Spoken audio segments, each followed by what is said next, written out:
ნიცა თავაძემ, ხვიჩა კვარაცხელიას მეუღლემ, სოციალურ ქსელში ემოციური მილოცვა გაუგზავნა ქმარს, რომელმაც ჩემპიონთა ლიგის ფინალში გოლი გაიტანა და ისტორიაში შევიდა როგორც პირველი ქართველი ფეხბურთელი, რომელმაც ამ ტურნირის ფინალში გაიტანა.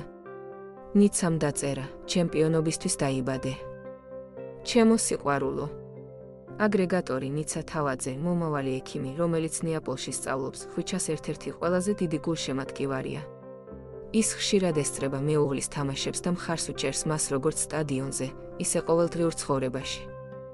იტალიური მედია აღნიშნავს, რომ ხვიჩას გაუმართლა, რომ ასეთი პარტნიორი ჰყავს, რომელიც მუდამ მის გვერდითაა და ამხნევებს. ნიცა და ხვიჩა ერთმანეთს ჯერ კიდევ მაშინ შეხვდნენ, როცა ფეხბურთელი რუბინში თამაშობდა. მათი ურთიერთობა ტრადიციულად განვითარდა და ქორწინებით 2023 წლის 16 ოქტომბერს სამთავროს მონასტერში.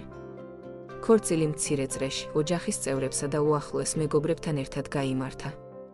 ნიცა თავაძე მედიასთან აქტიური არ არის და იშვიათად აქვეყნებს პირად ფოტოებს სოციალურ ქსელში. თუმცა, ხვიჩას წარმატების აღსანიშნავად, მან გამოაქვეყნა ფოტოები და ემოციური სიტყვებით მიულოცა ქმარს ისტორიული მიღწევა. მისი მხარდაჭერა და სიყვარული ხვიჩასთვის მნიშვნელოვანი მოტივაციაა როგორც პროფესიულ, ისე პირად ცხოვრებაში.